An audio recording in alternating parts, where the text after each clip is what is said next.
Ada istilah sedekah subuh. Kenapa waktu subuh orang bersedekah?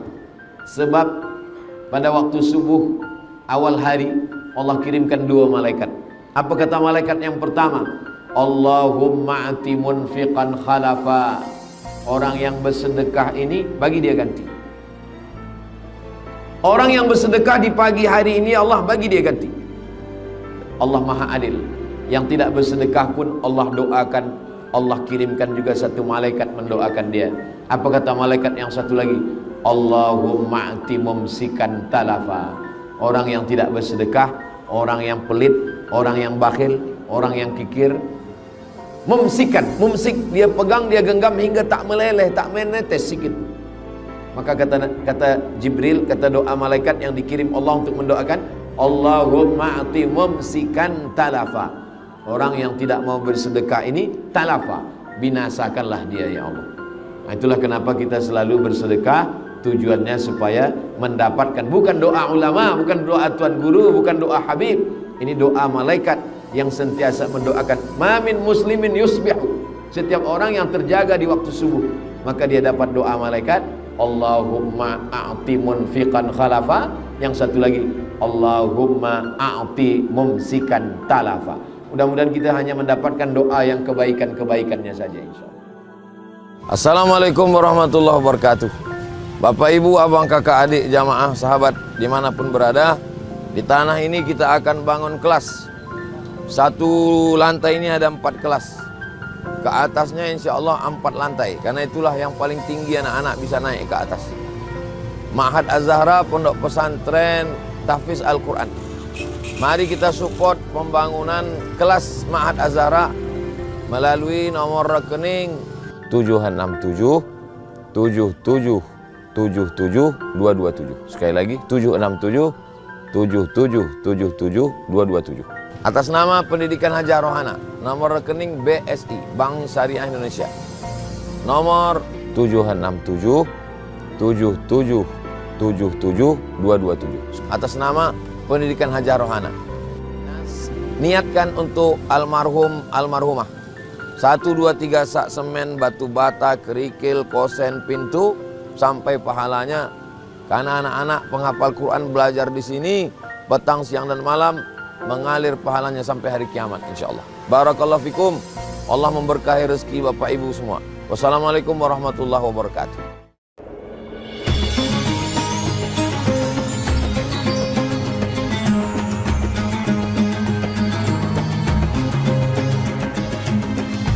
Sayyidina Muhammad wa ala ali Sayyidina Muhammad. Allahumma allimna ma yanfa'una wanfa'na bima 'allamtana innaka antal alimul hakim. Rabbi shrah li sadri wa yassir li amri wahlul 'uqdatam min lisani yafqahu qawli. Yang saya hormati datuk-datuk, datin-datin, hadirin hadirat jamaah Masjid Ar-Rahim, muslimin muslimat, insyaallah semua kita dimuliakan Allah Subhanahu wa taala. Amin ya rabbal alamin. Bagi yang belum berniat, kita berniat nawaitul i'tikaf fi hadzal masjid lillahi ta'ala. Selama kita berada dalam masjid ini, malaikat mendoakan dengan 2 doa. Allahumma ighfir lahu, Allahumma arhamhu. Ampunkan dia, rahmati dia. Selama dia belum batal wudhu dan belum keluar dari masjid, maka doa malaikat tak putus. Allahumma ighfir lahu, Allahumma arhamhu. Rahmati dia, ampunkan dia. Itulah mengapa tadi sebelum masuk masjid kita langkah kaki kanan, kita baca doa Allahumma ftahli abwaaba rahmatik. Ya Allah, bukakan untuk saya pintu rahmat. Karena bersesuaian dengan doa malaikat, Allahumma ighfir lahu warhamhu. Inna lillahi mi'ata rahmah. Allah punya 100 rahmat. Lalu kemudian yang 99 digenggam Allah, nanti dia bagi pada hari kiamat. Yang 1 rahmat dia turunkan, berebut-rebutlah kita dengan makhluk yang lain. Karena 1 rahmat Allah itulah gajah tidak menimpa anaknya sehingga mati. Karena 1 rahmat itulah burung elang tidak akan memakan anaknya walaupun dia burung yang buas.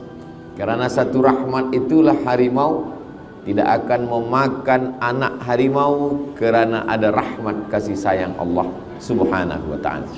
Itu maka manakala kita duduk antara dua sujud, Rabbighfirli warhamni, mendoakan orang yang meninggal, Allahumma ghfir lahu warhamni. Doa ketika berjumpa, Assalamualaikum warahmatullah. Dan doa malaikat untuk kita, Allahumma ghfir lahu warhamni. La yudkhilal jannata ahadakum amaluhu. Tidak ada satu pun di antara kamu masuk surga kerana amalmu.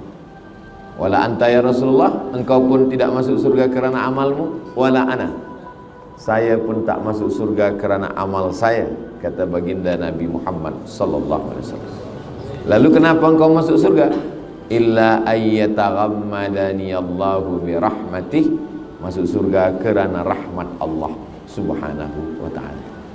Maka menyambung silaturahim adalah menyambungkan rahmat Allah Subhanahu wa ta'ala. Saya datang dari Pulau Sumatera, jauh di sana, datang ke Keningau, yang menyatukan kita berbeza paspor, berbeza bahasa, berbeza suku, berbeza negara, tapi yang menyatukan kita adalah rahmat kasih sayang Allah Subhanahu wa ta'ala. Mudah-mudahan rahmat kasih sayang Allah ni sentiasa dalam hati kita, sehingga kita boleh berkasih sayang karena Allah Subhanahu wa ta'ala. Ar-Rahimuna yarhamuhumur Rahman. Orang yang boleh berkasih sayang adalah orang yang ada rahmat dalam hatinya. Irhamu man fil ardi yarhamkum man fis sama. Sayangi makhluk yang ada di bumi, maka malaikat-malaikat di langit akan memintakan rahmat kepada Allah supaya engkau mendapat rahmatnya. Itu hadis diriwayatkan sahabat Nabi, namanya Abdullah bin Amr bin As, dari Nabi Muhammad sallallahu alaihi wasallam. Maka biasa ulama hadis kalau dia menyampaikan hadis yang pertama sekali sebelum membaca Arba'in, sebelum membaca Riyadhus Shalihin, sebelum membaca Sahih Al-Bukhari, sebelum membaca Sahih Muslim, hadis yang pertama dibaca adalah Al-Musalsalat bil Awwaliyah. Maknanya seorang guru meriwayatkan hadis secara musalsal. Dia menerima dari gurunya hadis yang pertama, dia dengar dari gurunya. Gurunya menerima hadis yang pertama dari gurunya. Ar-Rahimuna yarhamuhumur Rahman, irhamu man fil ardi yarhamkum man fis sama. Orang yang mendapatkan kasih sayang Allah hanyalah orang yang ada rasa kasih sayang kepada sesama manusia. Irhamu man fil ardi, sayangi makhluk yang ada di bumi. Yarhamkum man fis sama, maka malaikat-malaikat di langit akan memintakan rahmat kepada Allah supaya kita mendapatkan curahan rahmat. Mudah-mudahan kita sentiasa mendapatkan itu semua insya-Allah. Amin ya rabbal alamin. Ini yang ada di kertas di tangan saya ini, tulisannya pelancaran sumbangan infak fisabilillah, mihrab masjid,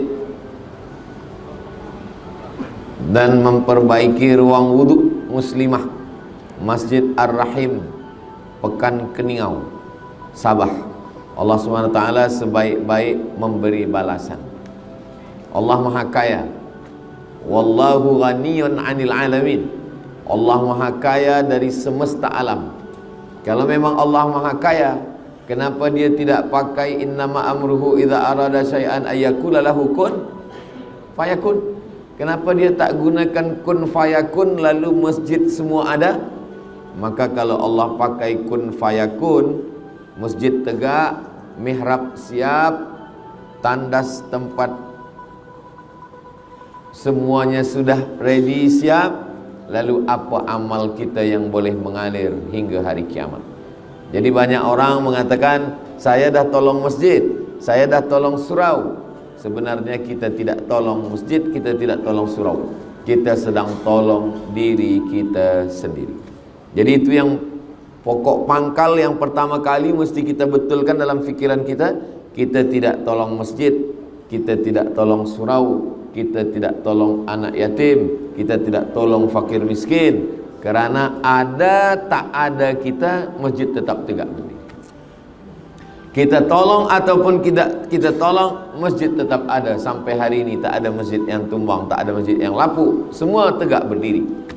Kita sebenarnya sedang menolong diri kita sendiri di hadapan Allah Subhanahu wa ta'ala.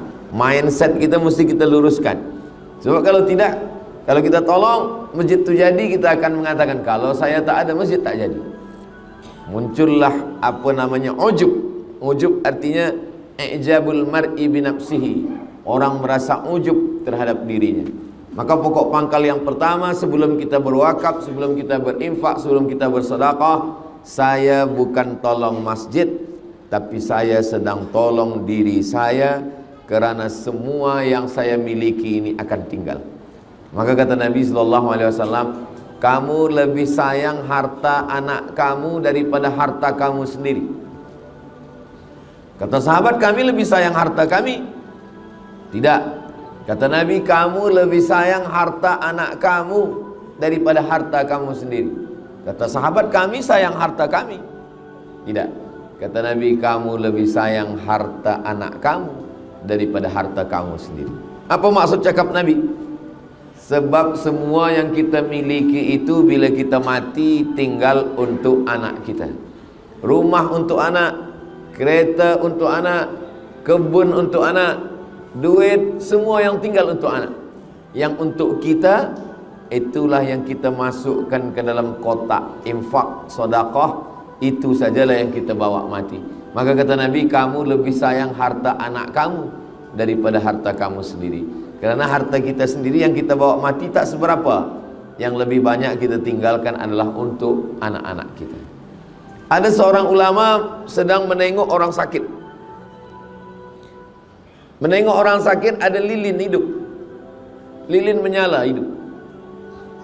Kemudian orang yang sakit tadi sakratul maut, menghembuskan nafas yang terakhir, innalillahi wa inna ilaihi raji'un. Ulama tadi terus menghembus lilin, memadamkan, mematikan lilin. Padam lilin, gelap semua. Kata tetamu, ada orang meninggal, kita perlu lampu yang terang. Kita nak takziah, kita nak baca yasin, kita nak tahlil. Kenapa ada orang mati kamu padamkan lilin? Kata ulama yang dekat lilin tadi, waktu dia hidup tadi, semasa dia hidup tadi, lilin ini punya dia. Tapi begitu roh dia keluar dari jasad, sekarang lilin ini sudah punya anak dia. Dan kita belum minta izin ke anak dia untuk menyalakan lilin ini. Apakah mereka izin atau tidak? Maka saya takut syubhat memakai harta orang belum izin. Itulah kenapa saya padamkan lilin. Sebab 1 second, 1 detik ketika nyawa keluar dari jasad, maka terlepaslah semua milik kita. Dia tidak lagi punya kita. Lilin yang tadi punya kita menyala hidup. Tapi ketika roh keluar dari jasad, kita mesti padamkan itu lilin. Sebab dia bukan lagi milik kita, tapi sudah milik anak-anak kita. Dan ulama tidak mau memakai lilin kerana anak-anak almarhum belum memberikan izin. Tapi bila anak-anak ditanya, hai semua anak ahli waris, izinkah kamu bila lilin ini diguna hidup kembali? Kata mereka, kami izin. Barulah boleh dinyalakan lagi. Itulah kenapa banyak orang tidak mau datang tahlil. Sebab apa? Nanti bila dibagikan minum, dia takut minuman ini harta warisan yang belum dibagi. Bila dibagi makanan, dia takut makan, rupanya makanan ini adalah harta warisan yang belum dibagi. Maka satu daripada keluarga ahli waris bagikan iklan kepada semua hadirin hadirat yang berhadir, ini air minum dan makanan semua yang ada dah sedia. Ini bukan harta daripada warisan yang belum dibagi. Jangan kamu takut, jangan kamu segan. Ini adalah sedekah daripada anak-anaknya, supaya tetamu tidak ada berat hati, susah hati, dan tak sedap hati untuk minum dan makan. Bahkan di rumah itu pun, rumah itu tidak lagi punya almarhum. Lantai rumah itu sudah menjadi milik ahli waris, dan mereka belum berbagi lagi. Bila kita bertamu ke rumah orang, assalamualaikum, idza sta'zana ahadukum salasan, kalau kita minta izin 3 kali, falam yu'zan, tak ada izin, falyarji, baliklah pulang ke rumah. Sekarang kita dah minta izin 3 kali, dan rupa-rupanya rumah ini masih lagi musyarakah, bersyarikat, berkongsi. Istri dapat 1/8, Anak lelaki dapat 2 bagian, anak perempuan dapat 2 bagian. Dan mereka belum berbagi. Lantai yang kita duduk punya istri kah, punya anak lelaki kah, punya anak perempuan. Air minum yang akan kita minum, apakah ini punya istri, punya anak lelaki atau punya anak perempuan. Makanan yang disuguhkan, yang jamuan malam, kita pun belum tahu. Itulah kenapa 1 dari 2 memberikan kata alu-aluan sambutan kepada semua hadirin hadirat yang datang, membacakan Yasin, Al-Fatihah, Qul Al-Falaq, An-Nas, bertahtim, bertahlil, berzikir semua. Ini adalah sedekah daripada ahli waris, sehingga tetamu pun makan jamuan dengan senang hati, tak ada rasa berat dalam hatinya. Begitu bahwa kita tidak punya apa-apa. Meninggal pukul 8 malam, jenazah diletakkan di tempat bilik tamu. Tidak ada orang yang mati pukul 8 malam, jenazahnya tetap dalam bilik kamar istri dia. Pukul 2 malam istri tidur di bilik tidur, jenazah kita diletakkan di tempat tetamu yang biasa datang. Kenapa? Karena tidak ada satupun orang yang mahu lagi sekamar dengan kita. Yang katanya kaulah bulan, kaulah bintang, siang dan malam terbayang-bayang, makan tak lelap, tidur tak kenyang. Itu selama hayat di kandung badan. Selepas roh keluar daripada jasad, itu hanyalah setakat bertanam tebu di tepi bibir, manis di ujung lidah, hanya tinggal kenangan saja. Dia hanya menunggu kita. Walladzina yatawaffawna minkum, suami-suami yang meninggal dunia, wa yadharuna azwajan, istrinya menunggu, arba'ata ashhurin wa ashra, 4 bulan 10 hari. Selepas 4 bulan 10 hari, dia pun akan dipinang oleh suaminya yang baru. Selepas itu say goodbye. Tapi jangan tazkirah petang ini membuat tuan balik ke rumah tidak lagi mesra, tidak lagi ada kata-kata cinta. Saya hanya ingin mengingatkan bahwa perjalanan sesaat di atas dunia, kita yang kekal abadi, kata Nabi SAW, yatsba'ul mayyita thalathun, ada 3 yang mengiringkan jenazah. Ramai. Ustaz Abdul Somad kalau mati meninggal dunia, ramai orang akan mengiringkan. Kata Nabi tidak. Yang mengiringkan hanya 3 saja. Yang pertama, maluhu, hartanya.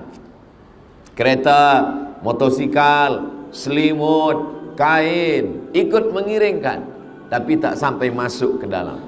Lama hidup banyak dirasa, jauh berjalan banyak ditengok.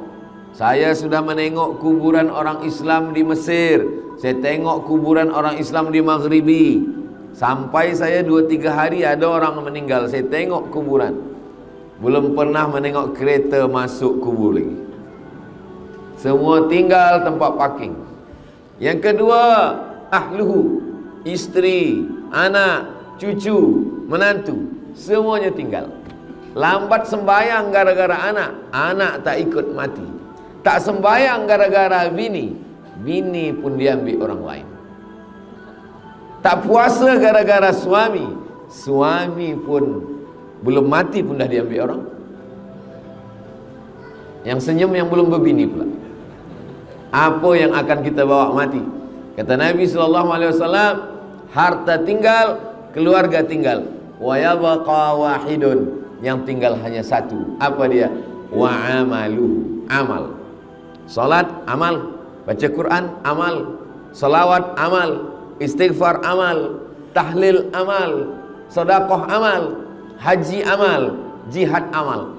Tapi di antara semua amal ini, ada satu amal yang disebut Allah dalam Al-Quran. Manakala semua orang yang mati itu ditanya Allah Ta'ala, hai orang yang mati, apa amal yang kamu mahu kalau aku hidupkan lagi? Mereka semua menjawab, laula akhartani ila ajalin qarib, kalau engkau bagi aku hidup sekejap saja, fa as-saddaqa, kami mau bersedekah, saya mahu bersedekah ya Allah. Maka tepat sekali sumbangan infak fisabilillah, mihrab masjid, memperbaiki ruangan wudhu, Mihrab masjid memperbaiki ruangan wudhu. Mihrab masjid 5 kali imam sembahyang di mihrab. Subuh, zuhur, asar, maghrib, isya, tarawih, tahajud, witir, idul fitri, idul adha, istisqa minta hujan, kusuf gerhana matahari, khusuf gerhana bulan. Tempat wudhu 5 kali sehari muslimat berwudhu. Wudhu subuh, wudhu duha, wudhu zuhur, wudhu asar, wudhu maghrib, wudhu isya, wudhu tahajud, wudhu Ramadan. Wudhu manakala masuk ke dalam masjid. Idza dakhala ahadukumul masjid, kalau kamu masuk masjid fala yajlis, jangan duduk hatta yusalli rak'ataini, sembahyang sunat 2 rakaat. Dia pasti wudhu dulu ke dalam, mengalir. Tapi kalau kita bersedekah jangan kita saja, tapi kita niatkan hadiahkan pahalanya untuk almarhumah mak, almarhum ayah, almarhum suami, almarhumah istri, almarhum anak, almarhum keluarga. Maka kita yang hidup dapat, yang meninggal dunia pun dapat. Begitu sunnahnya, kata Nabi Muhammad sallallahu alaihi wasallam. Ya Rasulullah, kata Sa'ad, ummi matat, mak saya mati. Afa atasaddaqu anha, saya bersedekah untuk dia sampai apa tak sampai? Kata Nabi, sampai. Ayyu sadaqatu afdal, apa sedekah yang paling afdal? Kata Nabi, suqya alma, memberikan air minum. Maka memberikan air minum, air untuk wudhu, air untuk mandi, air untuk basuh kaki, maka ini semua adalah mengalir sebagaimana mengalirnya air perigi sampai hari kiamat. Begitulah amal jariah mengalir buat kita semua. Ini kesempatan yang amat sangat baik. Bukan kita nak tolong masjid, kita tak perlu tolong masjid, masjid punya Allah, Allah Maha Kaya. Kita sedang menolong diri kita sendiri, sebab yang lain semua tinggal, semua putus. Dalam Sahih Muslim apa kata Nabi? Idza matal insan, kalau manusia mati, inqata'a, putus. Abdul Samad bagi tazkirah, selepas mati putus. Hadirin hadirat, muslimin muslimat, sila datang ke Masjid Ar-Rahim. Tazkirah akan disampaikan oleh almarhum Abdul Samad. Tak ada lagi orang datang. Orang datang manakala kita masih hidup. Tazkirah semuanya putus. Sembahyang tahajud, bila kita dah mati putus. Membaca Yasin putus. Membaca surah Al-Kahfi malam ni malam Jumat putus. Tapi ada yang tetap mengalir. Inilah dia mihrab masjid, inilah dia tempat wudhu. Maka ini kesempatan untuk kita semua. Mengapa kita mesti bersedekah? Maka dalam beberapa hadis Nabi SAW memberikan alasan. Pertama, kata Nabi SAW, kullu mur'in tahta zilli sadaqatihi. Setiap orang yang mati nanti akan dibangkitkan di padang mahsyar. Tak ada tempat bernaung, tak ada tempat berlindung, tak ada payung, tak ada rumah, tak ada pokok kayu, tak ada gunung, tak ada bukit. Semuanya hancur lebur. Maka pada saat itu ada orang yang tenggelam kerana peluhnya hingga ke kaki. Ada yang tenggelam kerana peluhnya hingga ke pinggang. Ada yang tenggelam kerana peluhnya hingga ke leher. Maka di mana kita bernaung? Kata Nabi, kullu mri'in tahta zilli sadaqatihi. Orang akan bernaung di bawah naungan sedekah.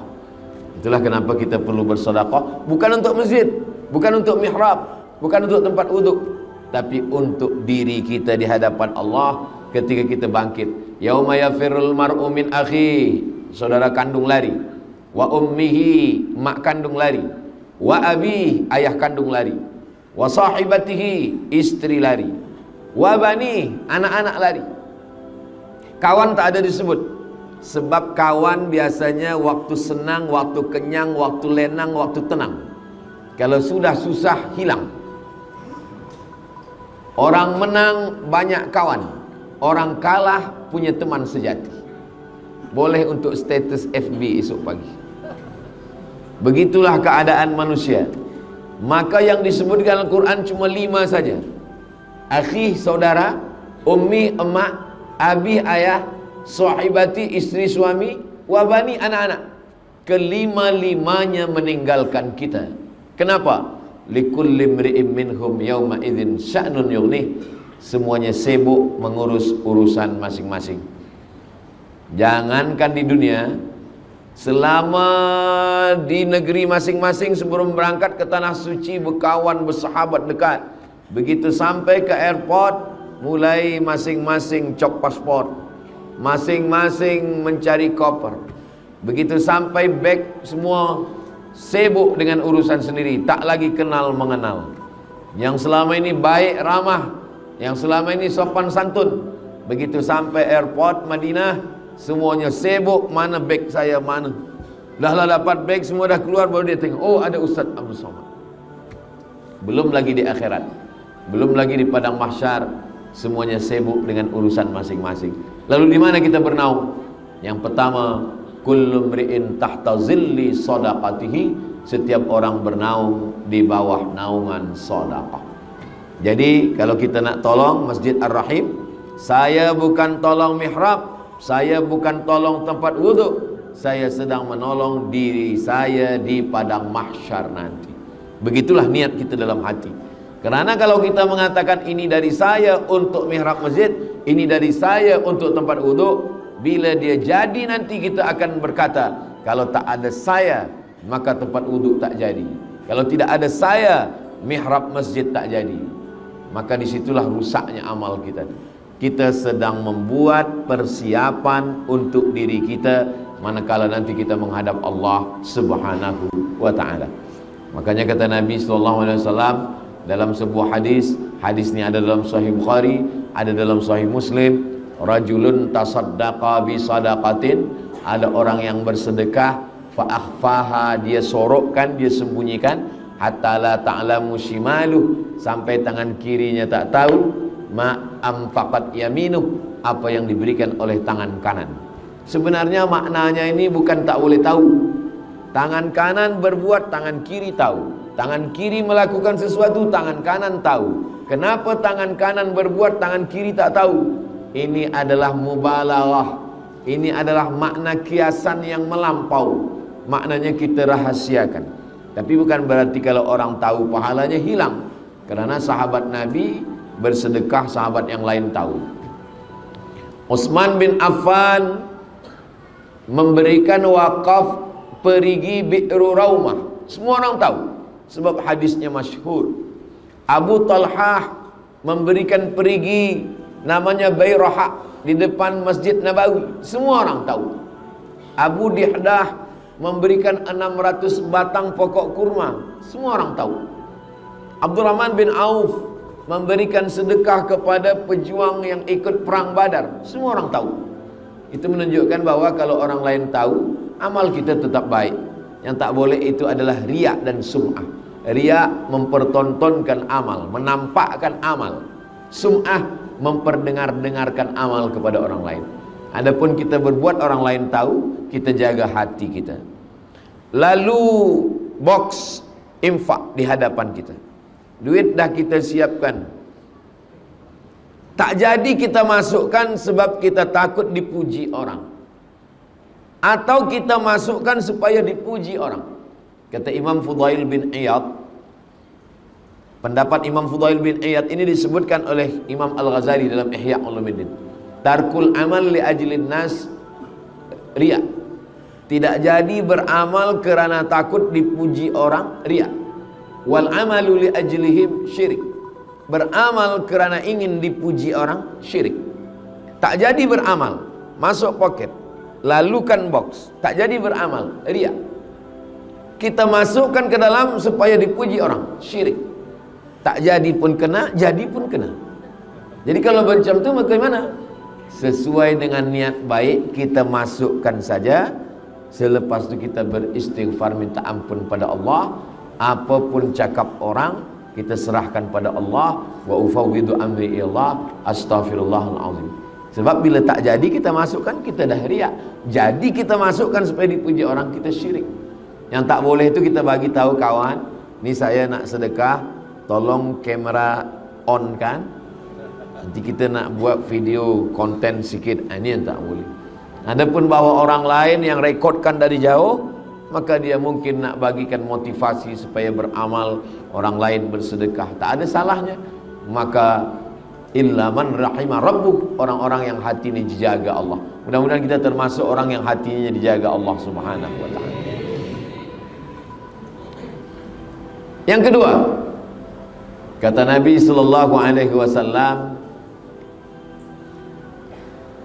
orang yang bersedekah kana fi zimmatillah, maka dia senantiasa dalam perlindungan Allah Subhanahu wa taala. Selama ini kalau kita nak dapat perlindungan Allah, salat sunat 2 rakaat. Usolli sunnatal hajat.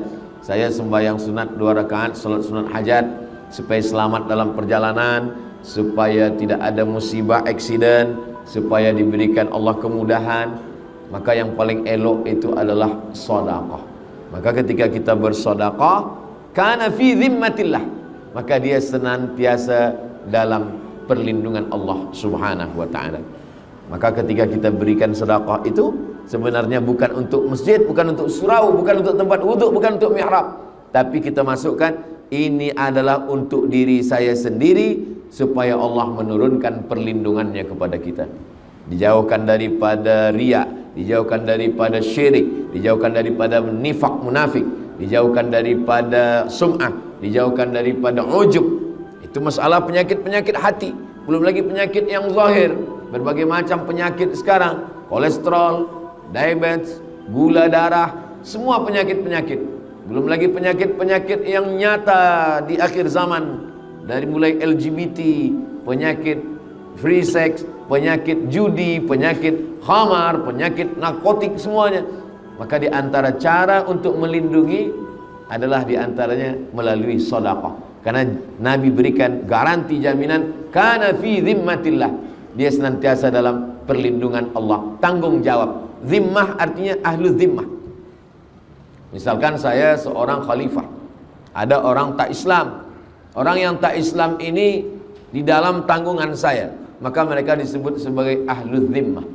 Maka dia tidak boleh diganggu, darahnya tak boleh ditumpahkan, hartanya tak boleh diambil, kehormatannya tak boleh dirosakkan. Maka dia disebut dengan ahlu zimmah. Begitulah orang yang bersedekah, kana fi zimmatillah, dia di dalam lindungan Allah Subhanahu wa taala. Mudah-mudahan kita dengan sedekah-sedekah kita itu termasuk yang dilindungi Allah Subhanahu wa taala. 3. Dawu mardakum bis sedekah. Obati orang yang sakit di antara kamu dengan sedekah. Selama ini kita tahu berobat dengan madu. Alaikum bisyifa'aini, hendaklah kamu memakai 2 obat. Pertama Al-Quran, yang kedua Al-Asal. Asal maknanya madu. Wa nunazzilu minal Qur'ani ma huwa syifa'. Kami turunkan Al-Quran ini sebagai obat. Kemudian pula madu dalam Al-Quran dikatakan syifa'un linnas, sebagai obat. Tapi kemudian ada orang lupa, Nabi mengatakan dawu mardakum bis sadaqah, obatilah dengan sedekah. Ada satu kitab ditulis oleh ulama Mesir, namanya Syekh Abu Amr Al-Misri. Judul kitabnya Gharaib wa Taraib Sa'ah wa Sa'ah. Diterjemahkan ke dalam bahasa Melayu, semua ada saatnya. Bercerita tentang ada seorang warga negara Saudi Arabia sakit, medical check up ke Amerika. Kata dokter di Amerika tak ada obatnya. Makan senang, tidur lelap, pergilah senang-senangkan hati. Nanti bila tuan puan pergi ke hospital, doktor cakap makan tenang, tidur lelap, senangkan hati, itu maknanya malaikat maut dah dekat. Tak ada obat. Maka dia pun balik ke Saudi Arabia. Dia ingat tentang hadis Nabi Muhammad sallallahu alaihi wasallam, dawu mardakum bis sadaqah. Maka dia sedekah. Last sekali dia pergi sekali lagi ke Amerika, medical check up. Kata doktor, kami dah tengok awak sihat walafiat, penyakit semua hilang. Doktor tu pula balik bertanya, awak makan apa? Awak makan herbal apa? Minum apa? Awak pakai ubat apa? Kata dia, saya tidak ada pakai ubat apa-apa. Saya hanya yakin dengan hadis Nabi SAW, dawu mardakum bis sadaqah. Ada seorang di Riau, di tempat saya, istrinya kena penyakit kanser di rahim, sudah sebesar duit bulat. Lalu kemudian dia yakin dengan hadis ini, dawu mardakum bis sadaqah, obati orang yang sakit di antara kamu dengan sedekah. Lalu dia amalkan bersedekah makanan, bersedekah pakaian, bersedekah. Lalu kemudian selepas itu dia cek balik, doktor mengatakan setelah kami cek ternyata kanser itu mengecil, kecil dan hilang. Jadi apa yang sudah dilakukan tentang hadis-hadis Nabi Muhammad SAW bukan hanya setakat iman percaya, tapi mujarrab. Mujarrab artinya pernah dicoba. Jarraba yujarribu tajribah mujarraba. Mujarrab artinya pernah dicoba oleh beberapa orang dan ternyata dikabulkan Allah Subhanahu wa ta'ala. Bila dikabulkan Allah berarti dapat dua-duanya. Sedekahnya dapat pahala dan kesihatannya dapat. Andai belum dikabulkan Allah Subhanahu wa ta'ala tetap dapat satu. Andai sakitnya terus dan mati dia, maka matinya mati syahid. Dan dia usahanya untuk berubat itu sudah mendatangkan pahala dan dapat juga dia pahala sedekah. Nah, ini yang ketiga kata Nabi, dawu mardakum bis sadaqah, obatilah orang yang sakit di antara kamu dengan sedekah. Datang seorang lelaki menjumpai Imam Abdurrahman ibnu Mahdi, ahli hadis. Lutut dia bernanah, tak sihat-sihat, tak sembuh-sembuh. Kamu sudah makan ubat? Kata dia, saya sudah makan ubat. Maka kata Imam Abdurrahman ibnu Mahdi, tunggu sekejap, saya solat sunat 2 rakaat. Dia nak minta ilham dari Allah Ta'ala. Lalu kemudian Imam Abdurrahman bin Mahdi teringat hadis Nabi, dawu mardakum bis sadaqah, obati orang yang sakit di antara kamu dengan sedekah. Selepas itu dia katakan, kamu bersedekah. Lalu orang ini pergi mencari kampung yang susah air. Lalu dia buatkan perigi di situ. Lalu setelah tak berapa lama, lututnya yang bernanah itu kering, sihat walafiat. Apa alasan logik masuk akal yang rasionalnya apa? Bagi orang yang beriman mudah saja. Sebab ketika orang minum air, orang pakai mandi, orang pakai berwuduk, selepas itu dia berdoa, ya Allah berikanlah kebaikan pada orang yang mewakafkan perigi ini. Maka tak ada yang mudah, tak ada yang sulit, tak ada yang susah, tak ada yang payah bagi Allah. Innama amruhu idza arada syai'an ayakula lahu kun fayakun. Yamsaskallahu bidurrin fala kashifa lahu illa hu. Kalau Allah berikan sesuatu kesulitan, tak ada yang boleh menyingkapkan kesulitan itu kecuali Allah. Wa ayyuridka bi khairin fala radda li fadlih. Kalau Allah ingin memberikan suatu kebaikan, yang menolaknya pun tak ada satu pun boleh menolak, karena Allah itu sifatnya al-nafi'u, dia yang mendatangkan manfaat. Ad-darru, dia juga yang menolak mudarat. Mudarat dan manfaat datang dari Allah. Adapun minum madu, daun bidara, lalu kemudian ubat, itu semua hanyalah ikhtiar lil insani ma tamanna. Manusia hanya berangan-angan. Walillahil akhiratu wal ula, awal dan akhir keputusannya hanyalah milik Allah Subhanahu wa ta'ala. Allahumma la sahla illa ma ja'altahu sahla wa anta taj'alul hazana idza syi'ta sahla. Kalau Allah ingin memberikan kemudahan, tak ada yang susah, tak ada yang payah bagi Allah Subhanahu wa ta'ala. Yang keempat, kenapa kita mesti bersedekah? Maka Nabi SAW menceritakan tentang 3 orang.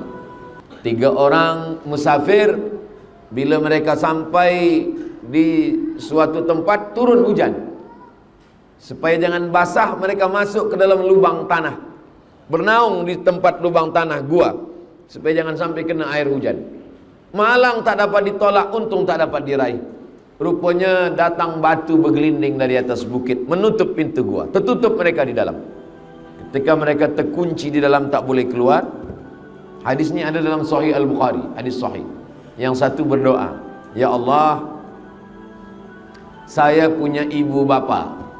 Suatu malam saya balik membawa susu kambing. Anak saya menangis haus, tak saya bagi minum. Istri saya menangis, tak saya bagi minum. Saya tunggu sampai ibu bapa saya terjaga. Mereka sedang tidur bila saya balik. Begitu mereka terjaga, saya bagi, minumlah. Ibu saya minum, bapa saya minum. Baki daripada minum mereka barulah saya bagikan kepada istri dan anak saya. Kalau memang amal saya ini betul, bukakanlah pintu gua ini. Maka bergeserlah batu itu sikit, tapi dia belum boleh keluar. Itu menunjukkan kita boleh bertawassul kepada Allah, menyebutkan amal soleh. Amal soleh yang paling afdal adalah berbakti kepada kedua orang tua. Orang yang kedua berdoa, ya Allah, saya punya sepupu perempuan dan saya jatuh cinta kepada dia. Hampir kami melakukan perbuatan zina. Ketika orang tidak ada, kami tinggal berdua, dan saat itu datang rasa takut saya kepada Engkau. Maka saya memohon kepadamu ya Allah, dengan rasa takut yang ada dalam hati ini, bukakanlah pintu gua ini. Maka batu itu pun bergeser, terbuka. Itu menunjukkan bahwa amal tidak hanya setakat amal berbakti pada orang tua, amal rasa takut dalam hati pun boleh dipakai untuk bertawassul kepada Allah. Mengamalkan firman Allah, ya ayyuhalladzina amanu taqullah, takutlah kamu kepada Allah, wa bataghu ilaihil wasilah, bertawassullah. Bertawassul dengan amal soleh yang paling elok. Orang yang ketiga berkata, saya punya seorang pekerja. Pekerja saya ini akan saya bagi gaji, tapi belum lagi gaji saya bagi, dia dah pergi tak tahu kemana. Maka saya takut makan duit gajinya. Maka duit gajinya ini saya belikan ke kambing. Kambingnya ini beranak pinak, banyak kambing. Selepas beberapa tahun dia datang. Lalu saya panggil pekerja saya ini, kamu dulu bekerja dengan saya? Iya. Gaji kamu belum kamu ambil? Belum. Gaji kamu dulu saya belikan banyak ini. Inilah dia kambing semua, ini punya kamu. Ambillah dia. Pekerja saya itu mengambil kambing itu semuanya, satu pun tak ada dia tinggalkan. Habis semua. Kalau memang amal ini ikhlas kerana Engkau ya Allah, bukakanlah pintu gua ini. Terbuka. Jadi tiga orang ini bertawassul kepada Allah dengan tiga amal. Berbakti kepada orang tua, takut kepada Allah, dan sedekah kambing kepada orang yang sudah tidak mengambil gajinya. Ini dalil bahwa kita boleh berdoa kepada Allah dengan menyebut tawassul. Ya Allah, berkat sedekahku kepada tempat wuduk Muslimah Masjid Ar-Rahim, berkat sedekahku kepada mihrab Masjid Ar-Rahim, maka mudahkanlah kesehatan, mudahkanlah pekerjaan, mudahkanlah fikiran, mudahkanlah dari kesulitan, jauhkan daripada lilitan hutang piutang riba, mudahkanlah jodoh. Boleh bertawassul kepada Allah dengan menyebut amal dan hubungan kita hanya kepada Allah. Kita tak sebut kepada manusia, kita sebut hanya kepada Allah. Dia tidak termasuk dalam riya, dia tidak sum'ah, kerana yang tahu hanya kita dengan Allah Subhanahu wa ta'ala. Itulah makna ayat ya ayyuhalladzina amanu, hai orang yang percaya kepada Allah, ittaqullah, takutlah kepada Allah, wabtaghu ilaihil wasilah, maka bertawassullah. Bertawassul yang paling elok sekali adalah bertawassul dengan amal soleh. Banyak orang bertawassul dengan Nabi Muhammad, bertawassul dengan Syekh Abdul Qadir Al-Jilani, bertawassul dengan Imam Syafi'i, bertawassul dengan malaikat-malaikat. Baik, tak salah, tapi masih ada ikhtilaf. Adapun bertawassul dengan amal soleh, maka tiada ikhtilaf di dalamnya sama sekali. 5. Ada istilah sedekah subuh. Kenapa waktu subuh orang bersedekah? Sebab pada waktu subuh awal hari Allah kirimkan dua malaikat. Apa kata malaikat yang pertama? Allahumma ati munfiqan khalafa. Orang yang bersedekah ini bagi dia ganti. Orang yang bersedekah di pagi hari ini Allah bagi dia ganti. Allah Maha Adil. Yang tidak bersedekah pun Allah doakan, Allah kirimkan juga satu malaikat mendoakan dia. Apa kata malaikat yang satu lagi? Allahumma ati mumsikan talafa. Orang yang tidak bersedekah, orang yang pelit, orang yang bakhil, orang yang kikir, mumsikan, mumsik, dia pegang, dia genggam hingga tak meleleh, tak menetes sikit. Maka kata Jibril, kata doa malaikat yang dikirim Allah untuk mendoakan, Allahumma ati mumsikan talafa. Orang yang tidak mau bersedekah ini talafa, binasakanlah dia ya Allah. Nah, itulah kenapa kita selalu bersedekah. Tujuannya supaya mendapatkan, bukan doa ulama, bukan doa tuan guru, bukan doa habib. Ini doa malaikat yang sentiasa mendoakan. Ma min muslimin yusbihu. Setiap orang yang terjaga di waktu subuh, maka dia dapat doa malaikat. Allahumma a'ti munfiqan khalafa. Yang satu lagi, Allahumma a'ti mumsikan talafa. Mudah-mudahan kita hanya mendapatkan doa yang kebaikan-kebaikannya saja insyaallah. Begitulah Allah SWT memberikan semuanya. Yang keenam, maka Nabi Muhammad SAW menceritakan yang disebut dengan sam'iyat. Sam'iyat didengar. Pernah kita menengok roh? Tidak. Pernah menengok surga? Tidak. Pernah menengok neraka? Tidak. Pernah menengok malaikat? Tidak. Kita hanya mendengar saja. Mendengar itu disebut dengan sama'.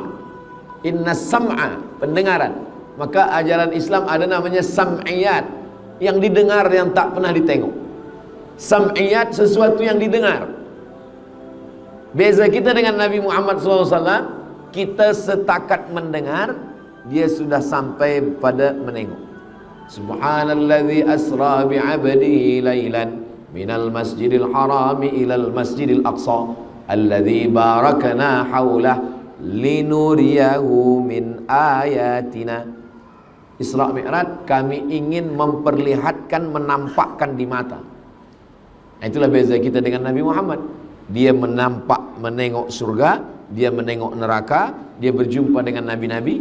Kita belum pernah menengok surga, belum pernah menengok neraka, belum pernah berjumpa dengan nabi-nabi. Kita hanya setakat mendengar saja, sam'iyat, dengar.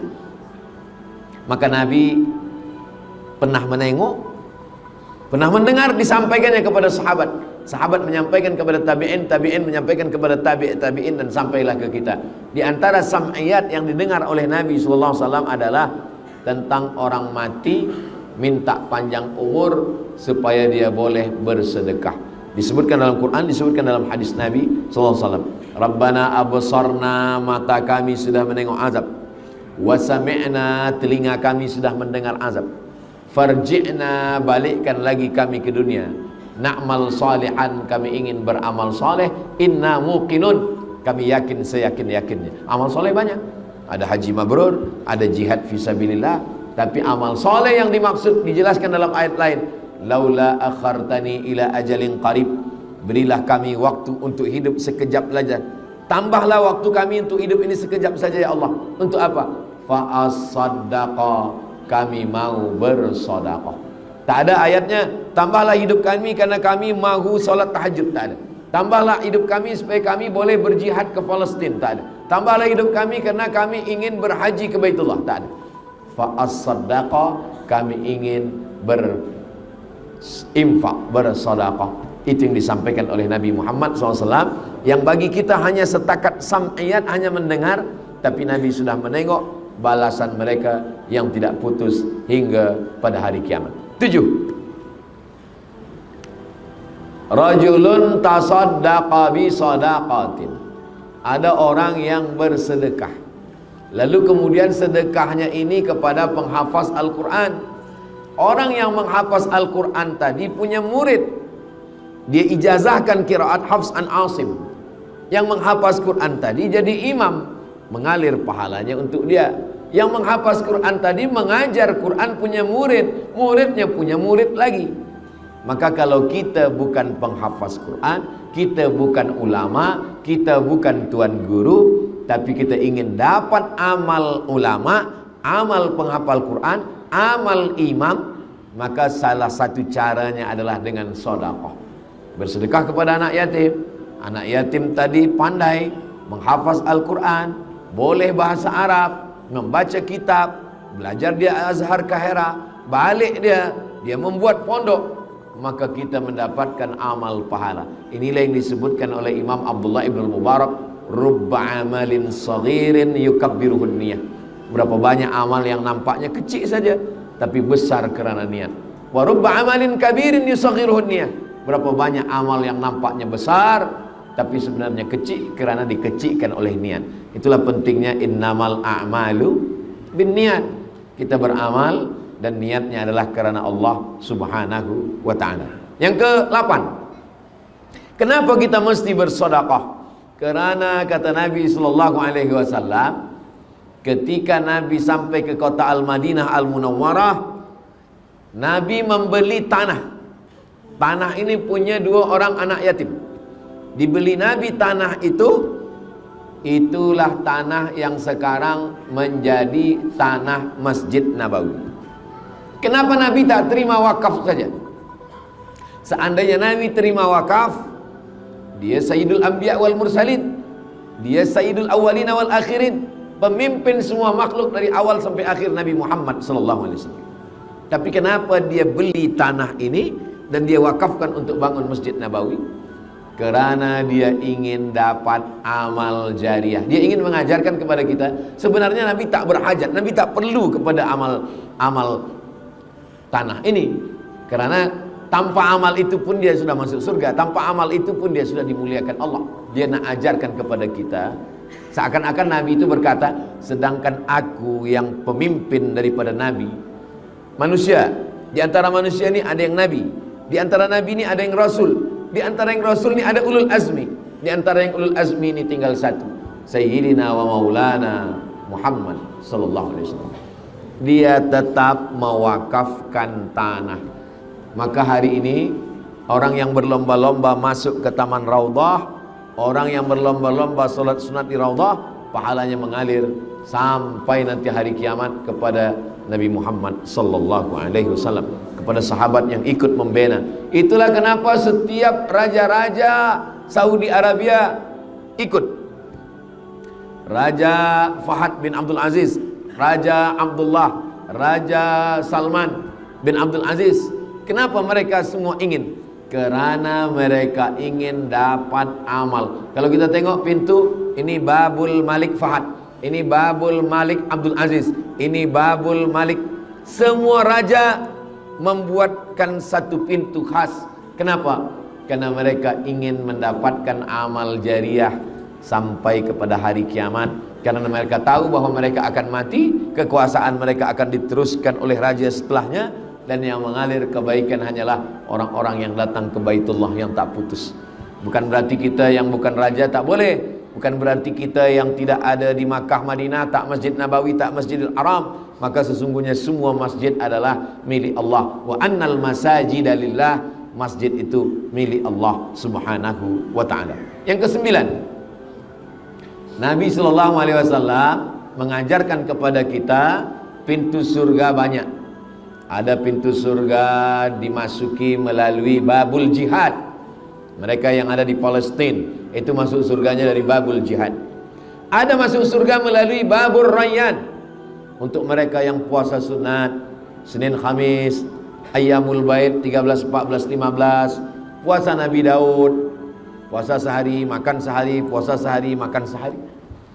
Ini masuknya dari babur rayyan. Ada yang masuk ke dalam surga itu melalui babul kauzimin al-ghaiz, menahan marah. Dia tahan amarahnya, dia boleh masuk. Tapi ada orang yang masuk surga dari pintu mana saja dia mau. Udkhul min haitsu syi'ta, masuklah engkau dari pintu mana yang engkau mau. Itu adalah Sayyidina Abu Bakar Siddiq radhiyallahu anhu. Perempuan pun begitu juga. Salat khamsaha, sembahyang 5 waktu tak tinggal. Shamat saumaha, tak tinggal puasa Ramadan. Ata'at zaujaha, patuh kepada suaminya. Maka dia, kata Nabi sallallahu alaihi wasallam, masuk surga dari pintu mana saja yang dia mau. Tapi ada satu pintu, pintu itu bernama Babus Shadaqah. Orang masuk ke dalam surga melalui pintu sedekah.